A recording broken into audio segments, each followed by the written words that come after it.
Kızılcık Şerbeti yeni bölümünde heyecan giderek yükselecek. Nursema'nın kafa karışıklıkları devam ederken bu süreçte Asil'i mi seçecek yoksa İlhami'yi mi büyük merak konusu oldu.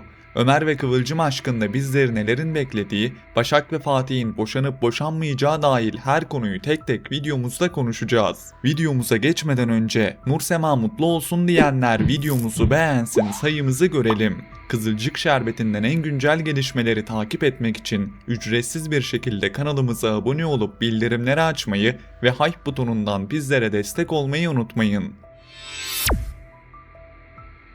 Yeni bölümde Nursema ne yapacağını bilemeyecek. İlhami ile sahte bir ilişkiye başlaması onu bir anda çok daha zor bir denklemin ortasına itiyor. Dışarıdan bakan herkes demek ki gerçekten birlikteler diye düşünürken Nursema'nın iç dünyasında fırtına kopacak. Bir yanda vicdanı, bir yanda kalbi, öte yanda da korkuları. Nursema'nın bu sahte ilişki oyununun en tehlikeli yanı da şu: bu rol uzadıkça gerçeklerle yalanlar birbirine karışıyor. Bir gün idare edelim diye başlayan şey, ertesi gün herkesin önünde tutulmuş bir el, verilmiş bir söz, hatta ailelerin devreye girdiği bir süreç haline geliyor.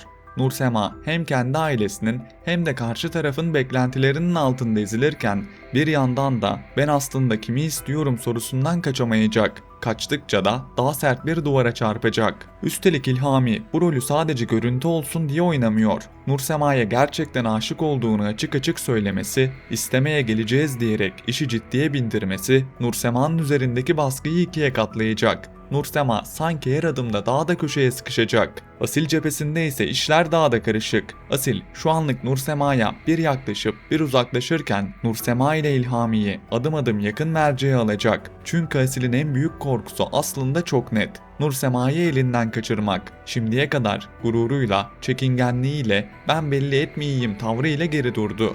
Ama artık bu hikaye onu geri durduramayacak gibi. Hele bir de Nursema ile İlhami'nin daha önce de nişanlandığını hatırlarsak. Nursema o zaman Firaz'ı seçmiş, İlhami'yi yarı yolda bırakmıştı.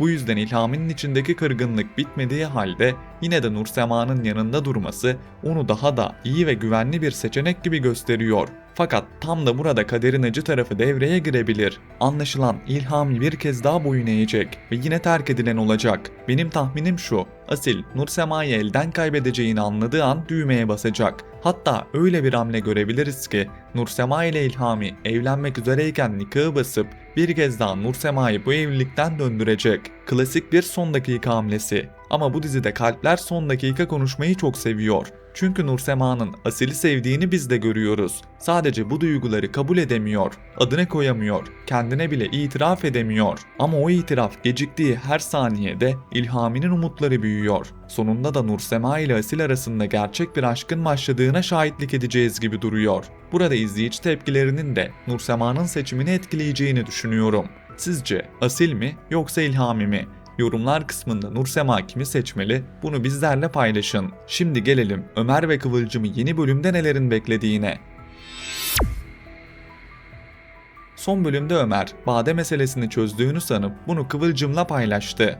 Ama Kıvılcım son zamanlarda yaşadıkları yüzünden Ömer'den uzaklaşmaya başladı.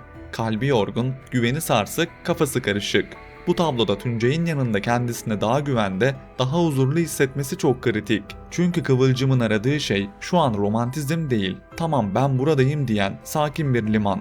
Yeni bölümde Tuncay ile Kıvılcım'ı birlikte daha fazla sahnede izleyeceğimizi, bu yakınlığın da Ömer'i içten içe yakacağını düşünüyorum. Ömer'in kıskançlığı sadece Tuncay'a değil, Kıvılcım'ın kendisine bile olacak. Çünkü Kıvılcım'ın gülümsemesi bile Ömer artık bir şeyleri kaybettiğini hatırlatıyor. Ömer'in ben çözdüm sandığı Bade meselesi ise tam tersine yeni bölümde daha da dallanıp budaklanabilir. Bade'nin yapacağı küçük bir provokasyon yanlış anlaşılmalar zincirini doğurabilir ve Kıvılcım bir kez daha Ömer'e güvenmekte zorlanabilir. Ömer ne kadar çabalasa da bazen mesele açıklamak değil, zamanında yanında durabilmektir. Ömer her gördüğünde kıskançlıktan kuduracak ama elinden bir şey gelmeyecek gibi. Çünkü Kıvılcım'ı günden güne kaybederken bir de Bade gerçeği peşini bırakmıyor. Bade zaten psikolojik sıkıntıları olan bir karakter. İnişleri, çıkışları var. Takıntıya çok açık ve bir kere hedefe kilitlenince kolay kolay vazgeçmiyor. Bu yüzden ne Ömer'in ne de Kıvılcım'ın peşini bırakmayacaktır. yeni bölümde Bade'nin planlarının Kıvılcım'ı doğrudan etkileyeceğini, hatta Kıvılcım'ın Bade'nin tuzağına bir şekilde düşeceğini düşünüyorum. Burada işin en vurucu kısmı şu olabilir: Kıvılcım'ı kurtaran kişi Ömer değil de Tuncay olursa, bu Kıvılcım Tuncay yakınlığını bambaşka bir seviyeye taşır. Beni o kurtardı duygusu bir anda aralarında duygusal bir bağa dönüşebilir ve kısa bir sürede olsa Kıvılcım ile Tuncay arasında bir aşk görmemiz çok olası. Peki Ömer Kıvılcım'ın kalbini yeniden kazanabilecek mi? İzleyip göreceğiz. Şimdi gelelim Başak ve Fatih'e. Son bölümde ikilinin hem yakınlaşmalarını hem de didişmelerini izledik. Sahte bir evlilik diye başladıkları hikayede birbirlerine karşı gerçek hisler filizlenmeye başladı. Bu ikilinin enerjisi çok farklı. Hem tatlı bir çekişme var hem de bir adım atsak mı tedirginliği. Her ne kadar boşanma kararı alsalar da yeni bölümde ne Fatih ne de Başak boşanmaya yanaşmayacak. Çünkü ikisi de bunu dillendirmese de o boşanma imzası atıldığı an arada bir şeylerin tamamen biteceğini hissediyorlar. Başak ile Fatih'in sahnelerinde ben biraz da arkadaş gibi başlayan, sonra yavaş yavaş kalbe dokunan bir yakınlık görüyorum. İkisi de duygularını açık etmeyi sevmiyor. Biri inatla şaka yaparak kaçıyor, diğeri laf sokarak kendini koruyor. Ama o atışmaların altında artık net bir çekim var. Yeni bölümde küçük bir kriz, belki bir yanlış anlaşılma ya da aile baskısı ikisini yine karşı karşıya getirebilir. Fakat her tartışmanın sonunda birbirlerine daha çok yaklaşmaları da bu ilişkinin gerçekliğini güçlendiriyor. Zaten son bölümde Başak'ın Fatih'ten kendisini öpmesini istemesi bu ilişkinin eşiği geçtiğini gösterdi. Ben burada son anda kapının açılacağını, ikilinin öpüşemeyeceğini ama o anın ikisini de derinden etkileyeceğini düşünüyorum. Çünkü bazen yaşanmayan şey, yaşanan şeyden daha çok iz bırakır. O yarım kalan an, yeni bölümde ikisini de daha çok birbirine çekecek. Bu yüzden Başak ve Fatih'in son anda boşanmaktan vazgeçeceklerini, çok geçmeden de aralarında gerçek bir aşkın başladığına tanıklık edeceğimizi düşünüyorum. İkisi de ekrana çok yakıştı. Bu yüzden hem eğlenceli hem de romantik anlarını izlemek gerçekten keyifli olacak. Peki dizimiz sezon sonunda final olacak mı? Gelelim bu sorunun cevabına. Biliyorsunuz sezon başında dizinin bu sezon sonunda final olacağını, yayınlanan sezonun final sezonu olacağını söylemiştim.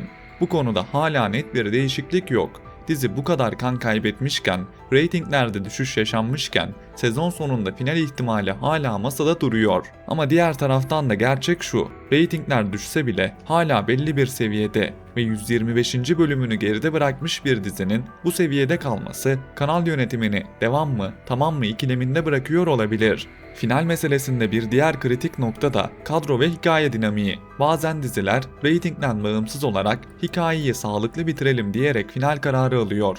Bazen de tam tersine seyircinin alışkanlığı ve reklam dengeleri nedeniyle uzatılıyor. Kızılcık Şerbeti'nin en büyük avantajı ise hala konuşuluyor olması.